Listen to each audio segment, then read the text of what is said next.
गृह मंत्री नरोत्तम मिश्रा ने कहा कि केंद्रीय गृह मंत्री अमित शाह के दौरे से बीजेपी कार्यकर्ताओं में उत्साह का संचार हुआ है। विधानसभा चुनाव में मुद्दों को लेकर गृह मंत्री ने कहा कि विकास ही हमारा मुद्दा रहेगा।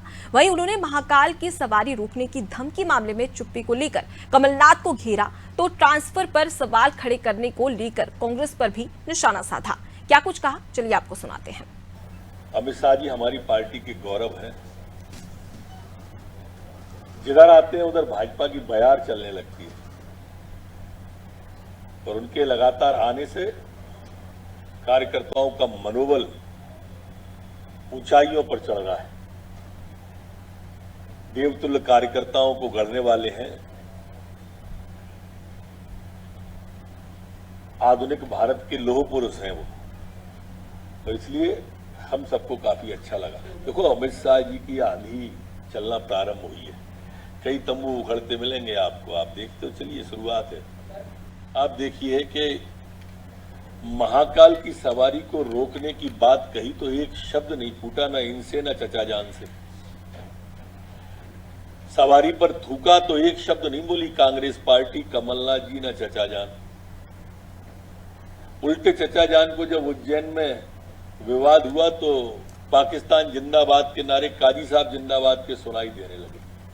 अब क्या कमलनाथ जी समझते हैं लोग इस बात को? समझते नहीं है।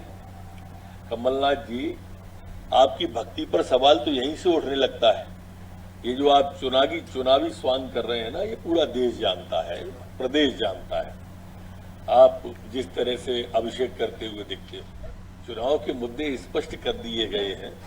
हमारा मुद्दा तो हमेशा ही विकास रहने वाला है और विकास के आधार पर आज मध्य प्रदेश, जो कभी 15 साल पहले बीमारू राज्य हुआ करता था, 18 साल पहले कांग्रेस की जब सरकार थी, तो हमने बीमारू राज्य को विकासशील राज्य की ओर लाए और विकासशील राज्य को विकसित राज्य, ये मध्य प्रदेश को किया है। मध्य प्रदेश में जब 18-19 साल पहले कांग्रेस की सरकार थी तो बिजली कभी कभी आती थी, अब बिजली कभी कभी जाती है। वो सरकार थी जो 20 साल पहले कांग्रेस की, तब चारों तरफ में कहीं डाकुओं का आतंक था, कहीं नक्सली का था, कहीं सिमी का था। आज मध्य प्रदेश में ना माफिया है, ना सिमी है, ना नक्सली है, ना डाकू है। ये है मूल मुद्दे। तो आप उनसे तुलना करके देखो और भारतीय जनता पार्टी ने कितना बदलाव किया। गांव की बिजली अलग, खेत की बिजली अलग। ये भारतीय जनता पार्टी के राज में ही संभव था। आप ध्यान करो, उस समय की तुलना करोगे तो किस तरह की पार्टी थी और किस तरह की सरकार थी। स्कूल पेड़ के नीचे लगते थे, अस्पतालों में दवाइयां नहीं होती थी। आज मध्य प्रदेश आत्मनिर्भर हुआ अस्पताल की दृष्टि से, चिकित्सा की दृष्टि से। आज हम शिक्षा की दृष्टि से आज सीएम राय स्कूल तक पहुंच गए। तो ये बदलाव मध्य प्रदेश की जनता स्वयं देख रही है। जब उनकी सरकार थी कांग्रेस की तो सड़कों में गड्ढे थे या गड्ढों की सड़क थी या गड्ढम गड्ढा था, पता ही नहीं चलता था।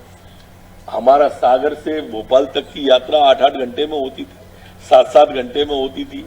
आज 2 घंटे, 3 घंटे, 4 घंटे में ये यात्राएं जो हो रही हैं, ये सड़कों का जो जाल बिछाया ये पूरा प्रदेश देख रहा है।